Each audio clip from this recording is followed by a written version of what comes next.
Dictation 100 शब्द प्रति minute start होगा 5 सेकंड बाद।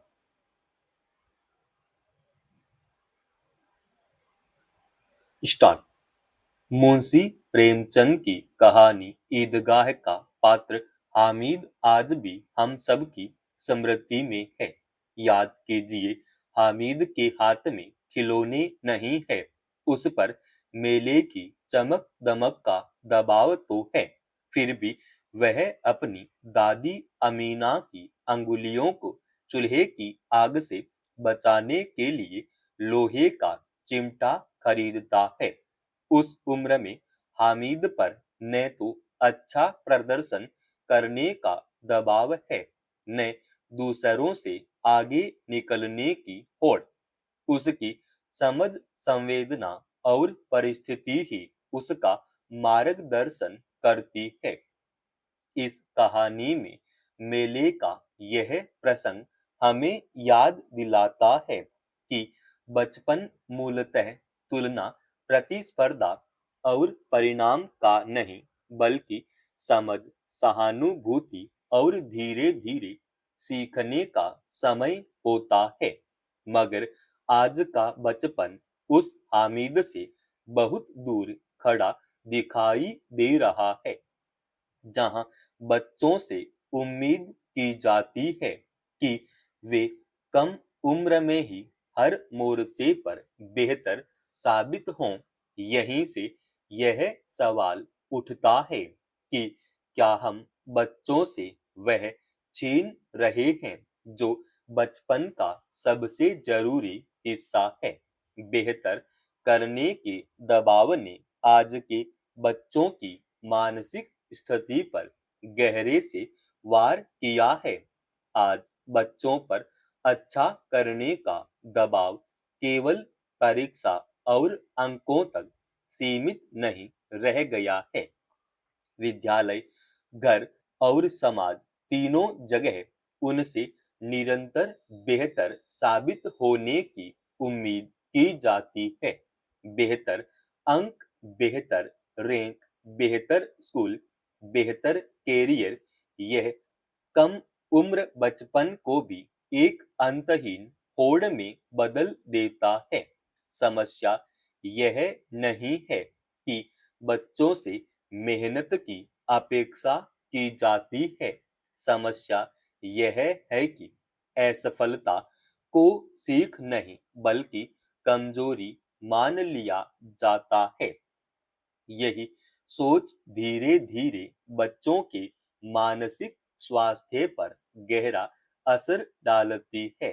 राष्ट्रीय मानसिक स्वास्थ्य सर्वेक्षण और अन्य अध्ययनों से संकेत मिलता है कि भारत में बच्चों और किशोरों में चिंता, अवसाद तथा तनाव से जुड़ी समस्याएं बढ़ रही हैं। विशेषज्ञों का मानना है कि इसका एक बड़ा कारण लगातार अच्छा प्रदर्शन करते रहने का दबाव है। बच्चे अपने आप को केवल परिणामों के आधार पर आंकने लगते हैं। पढ़ाई में पिछड़ना, किसी परीक्षा में असफल होना, अपेक्षित स्तर तक न पहुंच पाना उन्हें स्वयं के प्रति अत्यधिक कठोर बना देता है। उम्र के साथ यह दबाव अपना रूप बदलता है। प्राथमिक स्तर पर बच्चों से अपेक्षा होती है कि वे अनुशासन में रहें, जल्दी सीखें और हर काम सही ढंग से करें। इस उम्र में बच्चा अपनी भावनाओं को शब्दों में व्यक्त नहीं कर पाता, इसलिए उसका तनाव व्यवहार में दिखता है। चिड़चिड़ापन, चुप्पी या डर के साथ वह जीने लगता है। आगे की कक्षाओं में पहुंचते पहुंचते उसकी तुलना और प्रतिस्पर्धा और तेज हो जाती है। सहपाठियों से आगे निकलने की दौड़, कोचिंग और अतिरिक्त कक्षाओं का बोझ बच्चों की सहज जिज्ञासा को भी दबाने लगता है। किशोरावस्था में यह दबाव और गहरा हो जाता है। बोर्ड परीक्षा, कॉलेज में दाखिला और कैरियर की चिंता बच्चों को घेर लेती है। राष्ट्रीय अपराध रिकॉर्ड ब्यूरो के आंकड़े बताते हैं कि आत्महत्या के मामलों में 15 से 29 वर्ष का आयु वर्ग सबसे अधिक प्रभावित है और इनमें शैक्षणिक दबाव, परीक्षा में असफलता तथा अपेक्षाओं का बोझ प्रमुख कारणों में शामिल है। लड़कियों के संदर्भ में यह समस्या और जटिल है। पढ़ाई के साथ साथ उनसे सामाजिक अपेक्षाएं भी जुड़ जाती है। संयम, सुरक्षा, जिम्मेदारी और कई बार घरेलू कार्यों का बोझ उनके लिए लड़कों से ज्यादा दबाव में डालने लगता है। आंकड़े बताते हैं कि देश में किशोरियों में खून की कमी और पोषण की समस्या व्यापक है, जिसका सीधा असर सीखने की क्षमता और मानसिक स्वास्थ्य पर पड़ता है। इसके बावजूद लड़कियों के मानसिक तनाव और दबाव पर चर्चा नहीं होती।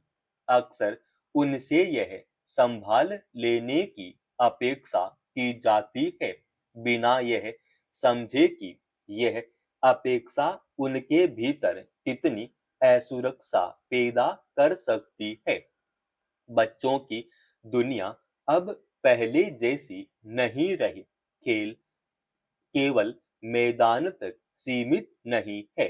फिटनेस, योग, मार्शल और आर्ट, यहाँ तक कि ई स्पोर्ट्स भी बच्चों को अपनी क्षमता पहचानने के नए अवसर दे रहे हैं।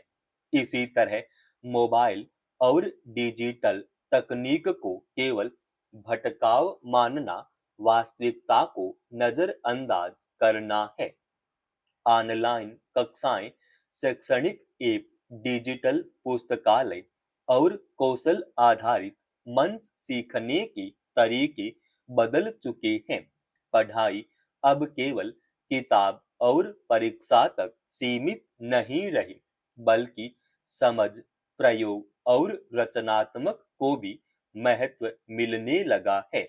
इन बदलावों के बीच सबसे बड़ा सवाल माता पिता की सोच से जुड़ा है। पुराने पैमानों यानी अंक, रैंक और तुलना से बच्चों की क्षमता को आंकना आज के समय के साथ मेल नहीं खाता। हर बच्चा एक जैसा नहीं सीखता, न ही एक दिशा में आगे बढ़ता है। किसी बच्चे की रुचि खेल में है, किसी की कला में, किसी की तकनीक में। यह अभिभावक को समझना होगा। जब माता पिता बच्चों को केवल एक तय ढांचे में फिट करने की कोशिश करते हैं, तो वही दबाव जन्म लेता है, जो आगे चलकर तनाव और असफलता का कारण बनता है। सरकार और शैक्षणिक संस्थान भी अब इस समस्या को पहचानने लगे हैं। स्कूलों में परामर्श, हेल्पलाइन और मानसिक स्वास्थ्य से जुड़े कार्यक्रमों की शुरुआत एक सकारात्मक संकेत है, मगर संस्थागत प्रयास तब तक पर्याप्त नहीं हो सकते जब तक घर का वातावरण सहयोगी न हो। बच्चे सबसे पहले घर में सुरक्षित महसूस करना चाहते हैं, जहां वे बिना डर के अपनी बात कह सकें, अपनी सफलताओं को साझा कर सकें। आप सोच कर देखिए कि एक छात्र को विज्ञान की किताबों से इतर मिट्टी के खिलौने बनाते हुए ज्यादा खुश हो रहा है, उसका पारिवारिक माहौल क्या होगा?